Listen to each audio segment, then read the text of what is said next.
We alight from the monorail at Convention Centre and take a walk behind the IMAX theatre area for a look at the flagship tenant of the former Darling Walk complex, SEGA World. SEGA World Sydney was an indoor high-tech amusement park that operated for almost 4 years. SEGA World opened on the 6th of March 1997 and closed shortly after the Sydney 2000 Olympics on the 12th of November 2000. The building was demolished in 2008. Get into SEGA World for an adrenaline-packed theme park adventure. Get into incredible 4D action in Escape from Dino Island. Get into a wild underwater chase in Aquanova. Get into the high-speed rush of Rail Chase. Get into the full throttle challenge of Indy 500. Plus heaps of free-to-play games, live entertainment and kid space for the little guys. Get into SEGA World, where one ticket still gets you all rides, all games, all day. SEGA World, get into it. In the 90s, SEGA was the king of video games in Australia. The Adventures of Sonic the Hedgehog played on Saturday mornings, and the coolest of the cool owned a Mega Drive. However, things were about to get much cooler still. SEGA was going to open a theme park. SEGA World Sydney was not actually a SEGA initiative, but rather the brainchild of Kevin Burmeister, who ran SEGA Aussiesoft, the Australian distributor of SEGA products. With Aussiesoft conquering video game sales in Australia, Burmeister decided it was time to take things to the next level. Exactly when the idea for a theme park came about is unknown, but Burmeister contacted the Sydney Harbour Foreshore Authority sometime between 1992 and 1994. It is known that in 1994 Burmeister established Jack Fun, the property company that would go on to build SEGA World. SEGA World opened in 1997 to huge excitement from all corners of Australia. The media was calling it Australia's interactive Disneyland. The park was divided up into 3 sections, past, present and future, with rides and attractions fitting the themes of each. Given SEGA's brilliant arcade game history, there was never any doubt that the rides included in the park would be anything but amazing.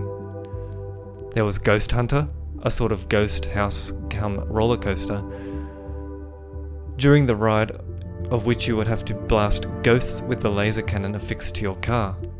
Aquanova was a 3D motion ride set inside a submarine. AS1, a motion simulation ride in which visitors partook in a futuristic police chase, the captain of which was none other than Michael Jackson, continuing his long association with SEGA. Mad Bazooka, a Dodgem car ride in which the Dodgems were fitted with ball cannons, and many, many more. Of course, the park also had a very nice selection of traditional arcade machines too.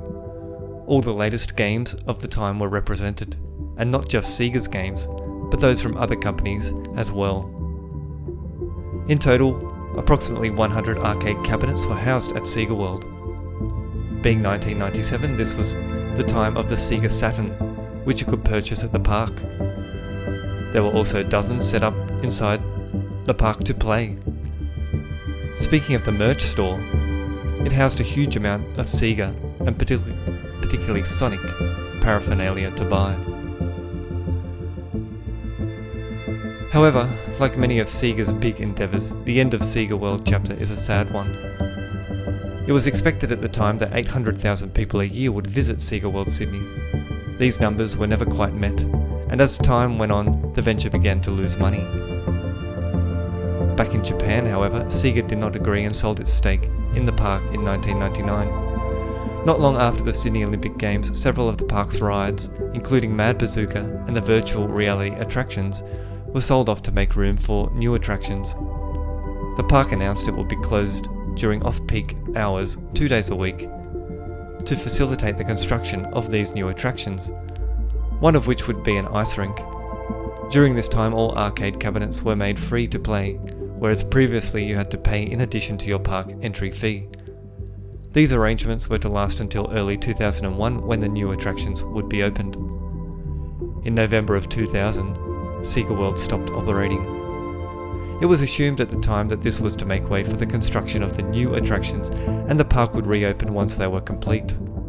Alas, once the doors of SEGA World closed that November, they were never to be opened again. Jack Fun and the Sydney Harbour Foreshore Authority wasted no time in letting go of the failed venture. In March of 2001, an auction was organised to sell off the remaining attractions and rides from the park. With the park cleaned out, the SEGA World site would remain dormant for a long time while the Sydney Harbour Foreshore Authority decided what to do with it.